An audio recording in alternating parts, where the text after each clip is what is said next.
Hey guys, Woody the Unexceptional Gamer. In the gameplay, going for the triple cap. But this isn't about the gameplay, it's Feedback Friday, where it's kind of like a Q&A session I have with my subs where they ask me questions over Twitter, and I reply. If you're not following people on Twitter and stuff, you're missing out on a lot. So anyway, let's get started. Woody, what is an engine in terms of video games? For those of you that don't know, I was a software developer for like decades or something, and this is the sort of thing that I know. Let's get started. When you write software, there are certain problems that have been solved before, right? In web programming, for example, taking feedback from a user and building a shopping cart and stuff like that has been done to death. So if you're trying to build an online store, hopefully you're not coding the shopping cart from scratch, right? Hopefully you're more focused on like skinning that store, putting your products in it, figuring out how much you want to charge, what your markup is, stuff like that, and not the solved problems like how to take a credit card number. If you're building a video game, right, like you want to put something on the shelf, you're way better off just rebuying like the Unreal Engine or the Quake Engine or whatever. That might even be the same thing, I don't know.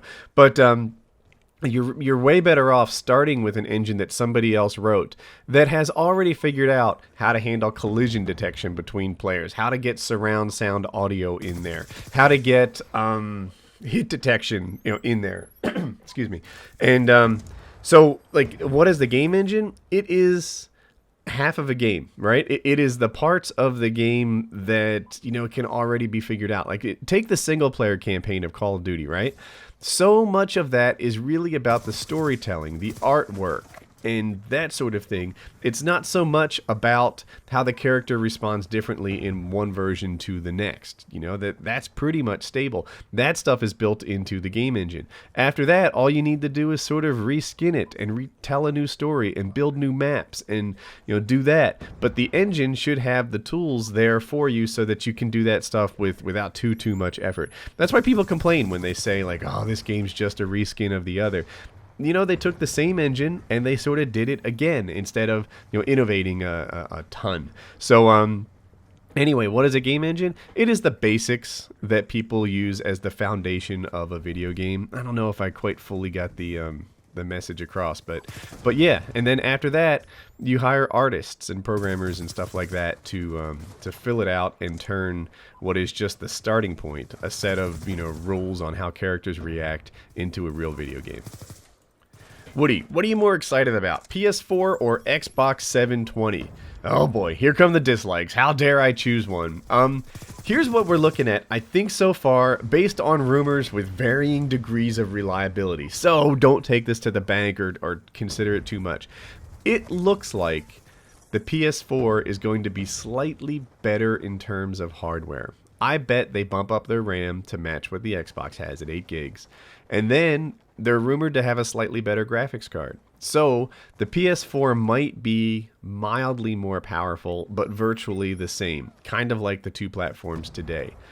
Then Xbox has a history of doing a better job on the software side, whether that's because Microsoft is better at writing software, right? That's kind of what they do, or whether that's because they're more incentivized to do it because people pay for it every year. You have to buy that Xbox Live thing, and that encourages them to keep a development staff on it, whereas PS4 gives it away for free.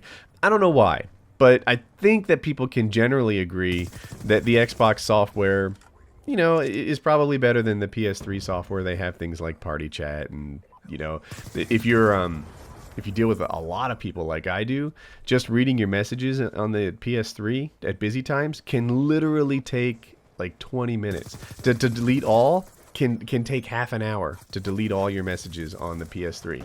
Whereas, the Xbox just sort of handles that normally. Now, that's not a problem most people face, but it's an example of Xbox software tends to be a little better. PS4 hardware tends to be a little better. Which am I more excited about? I don't know. Maybe the PS3 this time, because I'm hearing that they're doing more with the controller. Like, if they really do have an LCD built into the controller that can show my map while I play Borderlands, then that to me would be a significant competitive advantage compared to the Xbox. But we'll see. It's all rumor stuff right now. Woody, what is your biggest pet peeve about your wife, and what is hers about you? So this question's really hard because you're like practically perfect. But if I had to pick two, It's the dishes and the trash.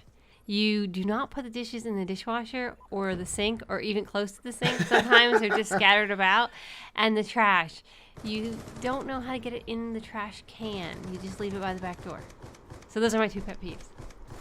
Just for the record, the trash can is right next to the back door, and we have like this home alarm security system that makes it a pain in the butt to open the door and put it away. What about the dishwasher? He's got nothing. Let's talk about my pet peeves about you. You don't have any pet peeves about me, do you? There's some things that come to mind, like for example, you finish your sentences with movie quotes, right? I do not. You do too. Like, I do not. Oh yeah, like They've never heard me do that. if you say like I love the smell, then you can't help not say of napalm in the morning. If you say I don't say that. Yes, you do. I do not. I've You never do. even seen that movie. Oh my God! He lies. You're He's so a liar. guilty. That's my 3rd pet peeve. He lies. If you say like I don't know. I'm thinking. He has nothing. See, 'cause it's if not you're true. like, I don't think, then you have to add we're in Kansas anymore. This is something that you do. I do not. You do. I don't. I'm gonna have to Okay. ask my friends. Next and family. pet peeve. She's a dirty, stinking liar. Woody, you always talk about the young Woody. Can you explain in detail who he really was? Maybe even a picture or two. Man, it's hard to do that without knowing the exact age. And, young Woody is almost like a literary device that I use to explain the fact that I was not always perfect, right? That I was not such a great guy. Someone says, like what do you think of premarital sex, right? The me of today is like, well, I don't know about premarital sex, but let's talk about like young teen sex, like 15-year-olds, right? The me of today says like, man, be careful. You don't want to start pumping up your sexual resume to extreme ways and stuff like that. You'll regret that. But the me of 15, if somebody was willing to have sex with him, would have had sex with everybody willing. And that's young Woody. That's what I talk about. As far as who he really was, I don't know. Shucks, like there's different versions of me. The me at like, let's say 16 and younger, or younger than 16, was I hit puberty late, and I think that was a big deal. Like it impacted my self-confidence.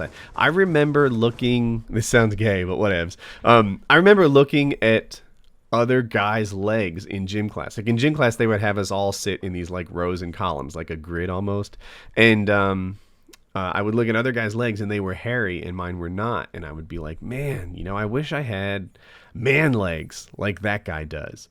I remember just like, I used to have this thought, like, because there were bigger kids, and these bigger kids could be bullies.